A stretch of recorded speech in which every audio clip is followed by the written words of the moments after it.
Hello viewers, welcome to our channel. నేను మీ Charan Parimi. Nadendla మనోహర్కి class పీకిన Chandrababu గారు అని చెప్పేసి ప్రస్తుతానికి కొన్ని వెబ్సైట్లలోనూ అదేవిధంగా సోషల్ మీడియాలో కూడా విపరీతంగా వస్తుందన్నమాట. వార్త బాగా వైరల్ అవుతుంది. దీన్ని వైసీపీ శ్రేణులు ఇంకా ఎక్కువగా వైరల్ చేస్తున్నాయి. సో చూస్తూ ఉంటే కూటమి ప్రభుత్వానికి బీటలు వారుతుందా అని చెప్పేసి ఒక రకమైన ఇదైతే కనిపిస్తూ ఉంది అక్కడ. మరి అది నిజమా? జన సైనికులు అయితే ఈ విషయంలో కాస్త కినుక వహించారు, కాస్త మా నాయకుడిని తిట్టడం ఏంటి అనే ఫీలింగ్లోకి ఉన్నారు అని చెప్పేసి ఇటువైపు కూడా వినిపిస్తూ ఉందన్నమాట. ఇవన్నీ కూడా చూస్తే నిజంగానే కూటమి ప్రభుత్వానికి అది ఏదైతే బీటలు వారడానికి ఇదేమన్నా ఒక ఆజ్యంలా పనికొస్తుందా అనే కోణం అయితే కనిపిస్తుంది. అసలు నిజంగా కనిపిస్తుందా అని చూస్తే ఇందులో రకరకాల విషయాలు ఉన్నాయి. ఒకటి వచ్చేసి చంద్రబాబు గారు నాదెండ్ల మనోహర్ గారిని అంత కఠినంగా వ్యవహరించి తిడతారా, దూషిస్తారా, లేకపోతే ఆయన్ని గట్టిగా వార్నింగులు ఇస్తారా? ఒక వీడియో ఫుటేజ్ వైరల్ అవుతుందన్నమాట. ఈ విజయవాడలో వరద ముంపుకు గురైన ప్రాంతాల్లో ఆ సహాయక చర్యల్లో నాదెండ్ల మనోహర్ గారు కూడా పాల్గొన్నారు. సో ఆయన సహాయక చర్యలు అందిస్తూ ఉన్నారు. ఆయన ఆల్రెడీ ఏదైతే ఈ శాఖ పౌర సరఫరాల శాఖలో ఆయన ఉన్నారు కాబట్టి ఆయన అన్నీ కూడా అందే విధంగా ఆయన ప్రయత్నాలు అయితే ఆయన చేస్తున్నాడు నాదెండ్ల గారు. ఈ క్రమంలో చంద్రబాబు గారు కూడా అక్కడే ఉండి అక్కడ రకరకాల కార్యకలాపాలు చూసుకుంటూ ప్రజలతోటి మమేకమవుతూ వెళ్తున్నారు కాబట్టి ఈయన కూడా కలవడం జరిగింది. ఆ సందర్భంలో పనులు ఎలా జరుగుతున్నాయని చంద్రబాబు గారు సమీక్షిస్తూ వచ్చారు. ఈ సమీక్షలో నాదెండ్ల మనోహర్ గారు ఏదో పొరపాట్లు చేశారు అని గ్రహించి, లేకపోతే సరైన సమయంలో స్పందించలేదని గ్రహించి ఆయన్ని తిడుతున్నాడు అని చెప్పేసి ఒక వీడియో అయితే వైరల్ అయింది. అయితే చాలా లాంగ్ నుంచి తీశారు. ఆ మాటలు ఏమీ వినపడడం లేదు. అయితే మరి నిజంగా తిట్టారా, ఇది అవకాశం ఉందా అని చూస్తే నిజానికి సీఎంకి ఎవరినైనా సరే ప్రశ్నించి తన క్యాబినెట్లో ఉన్న ప్రతి ఒక్కరిని దండించే అవకాశం ఉంటుంది, అలాగే హక్కు ఉంటుంది, ప్రశ్నించి పని చేయించే అవకాశం పూర్తిగా ఉంటుంది. అది కూటమి అయినా సరే, వేరే పార్టీల నుంచి వచ్చిన వాళ్ళైనా సరే, అది ఎటువంటి అనుబంధం అయినా సరే. ఎందుకంటే క్యాబినెట్లో ఉన్న వాళ్ళు ప్రభుత్వానికి విధేయులుగా ప్రభుత్వం చెప్పిన దాని ప్రకారం పనిచేయాల్సిన అవసరం ఉంటుంది. ఎవరైతే సీఎం కావచ్చు, మిగతా శాఖలు కావచ్చు, అలాగే ప్రజలకు అందుబాటులో ఉండి చేయాల్సిన పరిస్థితి ఉంటుంది. కాబట్టి దీంట్లో వేరే పార్టీ నాయకుడిని ఎలా తిడతారు అనడానికి కూడా ఛాన్స్ లేదు. మరి ఒకవేళ తిడితే వాళ్ళ ఈగో హర్ట్ అవ్వదా, వాళ్ళు తిరిగి సరైన సమన్వయంతో పనిచేయకపోతే అది ప్రభుత్వానికి చెడ్డ పేరు తీసుకొస్తుంది కదా అంటే అది కూడా నిజమే. ఎవరిని తిట్టినా సరే వాళ్ళ ఈగో హర్ట్ అవుతుంది. అదేవిధంగా కొద్దిగా ఆ పనిలో కూడా కుంటుపడుతుంది. సరైన సహాయక చర్యలు అందించకపోతే చివరికి ఆ చెడ్డ పేరు నాదెండ్ల మనోహర్కో పవన్ కళ్యాణ్కో కాకుండా చంద్రబాబు గారికి వస్తుంది. ఎందుకంటే సీఎంగా ఆయన ఉన్నారు కాబట్టి. ఈ వీళ్ళకి వ్యక్తిగతంగా ఎలాగో చేసే డ్యామేజ్ చేస్తూనే ఉంటారు. ఫర్ సపోజ్ పవన్ కళ్యాణ్ గారు నిన్న రాలేదు, వరదలు జరిగిన దగ్గర నుంచి కూడా ఒకసారి కూడా వచ్చి పరామర్శించాల. సో దానికి ఆయన ఏవో కారణాలు చెప్పుకున్నాడు, కానీ వ్యక్తిగతంగా విమర్శలు అయితే వచ్చాయి. ప్రభుత్వాన్ని విమర్శించడం కాకుండా పవన్ కళ్యాణ్కి బాధ్యత లేదు కాబట్టి వెళ్ళలేదు అని. ఎందుకంటే గతంలో ఆయన ఉద్దానం విషయంలో కావచ్చు, తర్వాత కిడ్నీ బాధితులు రకరకాల విషయాలు కావచ్చు, ప్రతి దానికి కూడా రియాక్ట్ అయ్యి అక్కడికి వెళ్ళి ప్రభుత్వాన్ని ప్రశ్నించిన చరిత్ర పవన్ కళ్యాణ్ది. సో అంత యాక్టివ్గా ఉండే పర్సన్ సడన్గా సైలెంట్ అయ్యేసరికి అధికారంలో ఎక్కగానే కుర్చీని ఇంకా వదలకుండా కూర్చున్నాడు, దిగట్లేదు అన్నట్టుగా కనిపించింది.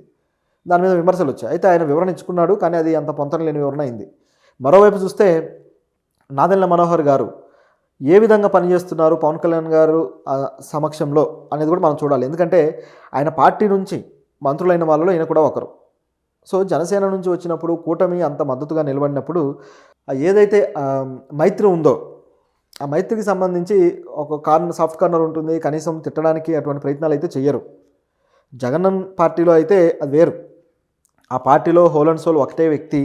మిగతా వాళ్ళందరికీ కూడా పదవులు ఇచ్చినా సరే ఆ పదవులకు సంబంధించిన తాళాలు బటన్లన్నీ కూడా ఆయన చేతిలో ఉంటాయి కాబట్టి ఆయన వాళ్ళని తిట్టడం, దూషించడాలు కూడా కొన్ని వైరల్ అయ్యాయి. కానీ ఇక్కడ చూస్తే టీడీపీలో చూస్తే అటువంటి సినారియో కనపడటం లేదు. చంద్రబాబు గారు అంత ధైర్యంగా తిడతారనే అవకాశం కూడా కనిపించట్లేదు. అంటే ఆయన ఏదో మంచితనం కొద్ది ఆగాడని కాదు, కానీ పవన్ కళ్యాణ్ గారికి ఆయన పార్టీ శ్రేణులకి చంద్రబాబు గారు ఇస్తున్న వాల్యూ అటువంటిది. కాబట్టి నాదెండ్ల మనోహర్ గారిని ఏదో అన్నాడు అనుకోవడానికి లేదు. అయితే ఇక్కడ ఆయన ఏం తప్పు చేశాడు? అసలు ఏదైనా తప్పు చేస్తే కదా తిట్టేది. నిజానికి నాదెండ్ల మనోహర్ గారు రాగానే కాకినాడ పోర్టులో ఉన్న దాదాపు 36,000 టన్నుల బియ్యం, నిత్యావసర సరుకులు ఇవన్నీ కూడా మొత్తం పాలిష్ చేసేసి వాటిని ఆఫ్రికా దేశాలకు, సోమాలియా ఇలాంటి కంట్రీస్కి పంపించి అక్కడ అమ్ముకోవాలని చూస్తే దాన్ని అడ్డుకున్నాడు. దాన్ని అడ్డుకొని వాటన్నిటిని సీజ్ చేసిన మంచి ఘనత దక్కించుకున్నాడు ఆయన. ప్రభుత్వం రాగానే చేసిన పని అది. చూస్తే చాలామంది ఒకే ఒక్కడు సినిమాలో ఏదో అర్జున్ సంఘటన ఒకటి ఉంటుంది, ఇలాగే రేషన్ షాపులకు వెళ్ళి వారన్నింటిని మాట్లాడుతూ చేస్తాడు. సో అటువంటి సంఘటన గుర్తొచ్చిందని చెప్పి సోషల్ మీడియాలో కూడా వైరల్ అయింది.